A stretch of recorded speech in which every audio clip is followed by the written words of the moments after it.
vos familles. Ce message est devenu depuis 5 ans maintenant une tradition et nous mesurons à juste titre la grâce que nous avons d'être parmi vous.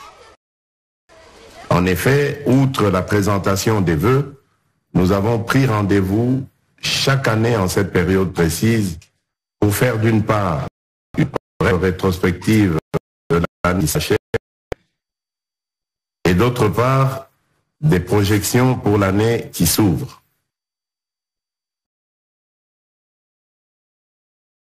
Une période marquante où nous avons eu l'opportunité de parcourir à nouveau les coins et recoins de notre pays. Cette expérience enrichissante nous a permis de nous imprégner de la réalité de nos concitoyens et d'écouter plus près la voix de chaque d'entre vous. Bien au-delà de l'effervescence, les fêtes de fin d'année sont des moments qui nous invitent à la gratitude, à l'unité et à l'espérance. C'est pourquoi nous profitons également de cette opportunité pour vous exprimer toute notre profonde gratitude pour votre confiance, votre soutien et votre accompagnement manifesté à notre égard durant l'intégralité de ce quinquennat finissant. Cela a été pour nous une véritable source de motivation et de détermination.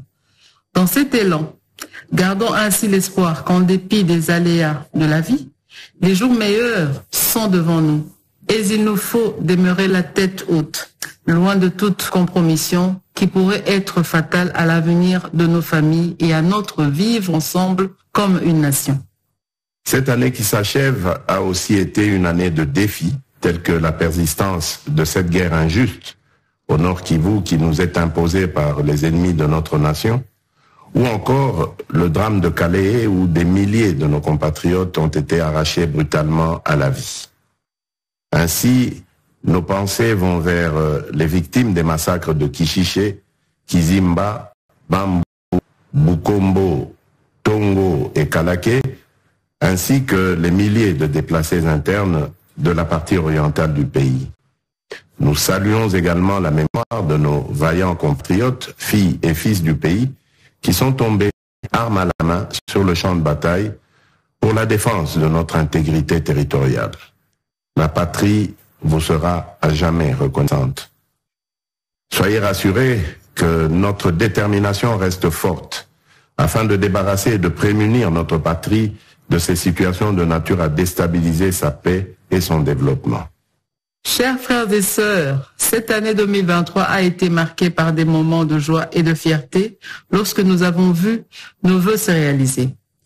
Nous avions en effet émis le vœu l'année dernière de voir la visite du pape François se réaliser dans de bonnes conditions.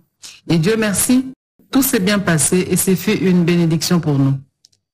Les 9e Jeux de la francophonie ont été finalement organisés contre vents et ils ont simplement été historiques. Des moments de joie et de rayonnement de notre pays, la République démocratique du Congo. Mais un des faits les plus marquants de cette année, tant dans sa symbolique que dans son importance, demeure la tenue des élections démocratiques, inclusives et transparentes sur 4 échelons d'expression du suffrage direct et avec la prise en compte de nos compatriotes de l'étranger, une première pour notre pays. Malgré les défis évidents, elles se sont réalisées dans les délais prévus. Ces élections, qui sont toujours un moment où notre jeune démocratie est mise à l'épreuve, contribuent à forger notre caractère en tant que République et à solidifier nos liens comme peuple.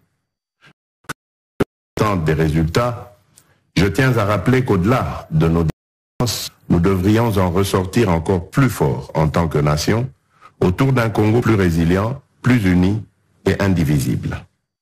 C'est ici pour nous l'occasion de saluer avec un vibrant hommage le feu démocratique qui nous anime en reconnaissant la résilience dont nous avons fait montre pour exercer notre devoir citoyen en tant que souverain premier.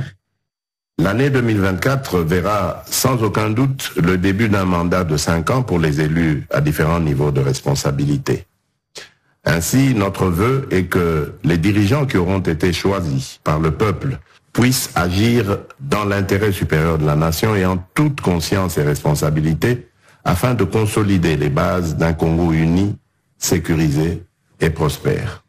2023 est une année où nous avons vu notre jeunesse entreprenante challenger le statu quo, faire briller notre culture et prouver que même avec des instruments rudimentaires, le génie congolais n'a pas de limites.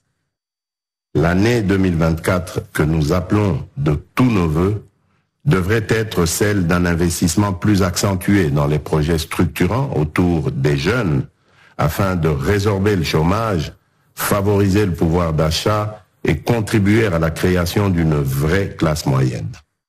Je profite de l'occasion pour souhaiter à nos léopards, dont je suis un fervent supporter, plein succès pour la Coupe d'Afrique des Nations. Chers compatriotes, vos histoires, vos sourires, vos aspirations profondes ont nourri notre engagement à redoubler d'efforts pour répondre à vos besoins et construire un Congo nouveau. Nous vous invitons à continuer à croire en notre capacité, en tant que peuple, à surmonter les défis, à réaliser nos rêves et à continuer d'aller de l'avant, quoi qu'il arrive. C'est tous les jours que nous bâtissons ce grand Congo, que nous léguons aux générations futures. Que chaque famille soit remplie de joie et d'espoir, renouvelée avec la promesse d'un avenir meilleur et que tout Congolais vive dans l'unité, la sécurité et la prospérité. Tels sont nos vœux pour l'année 2024. Nous vous souhaitons une bonne fête de Noël et une heureuse année 2024. Mongo akue na moye. Nzambi anulama. Nkolo azala na bino. Mfumu Nzambi kakala ibenu. Que Dieu bénisse la République démocratique du Congo, son peuple et tous ceux qui l'ont choisi comme leur lieu de résidence.